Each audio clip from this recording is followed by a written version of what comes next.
नमस्ते प्रणाम। हम आप सबके बेटा भोजपुरी गायक प्रभात हो जाए।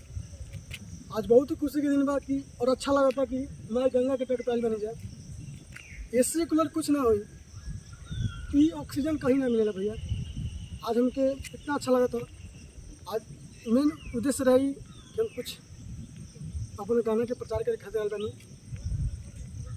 और इससे पहले वॉल्यूम सॉन्ग ना गए नहीं, आज गाओ आज रवा सके बीच मतलब 15 दिन 20 दिन के अंदर आ जाए और अच्छा लगे सुने के गाने के बोल रहे हैं अच्छा बात। हमसे हमके आशा ना पूरा कामना बाकी लोग ढेर सारा प्यार दे जाए। जैसे लड़कियाँ बनी सॉन्ग के प्रभात जो ऑफिशियल चैनल से देने जाए। और एक गाना सुनाना चाहता हूँ।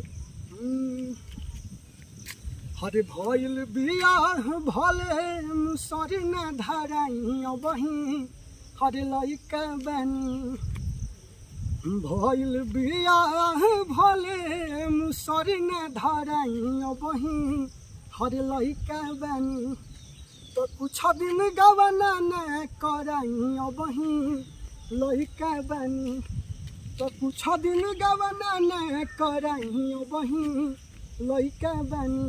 यही पर गावल जाए बनी गंगा मैया के खातिर। दे दो जोरिया मैया ओहिनी दुआरिया बन के सेवा कानी हो फेरी दो नजरिया मैया ओहिनी दुआरिया बन के सेवा कानी हो। बचपन से ही जा रहनी हरे बना दो साटा हरे मैया हरे सेवा कानी हो।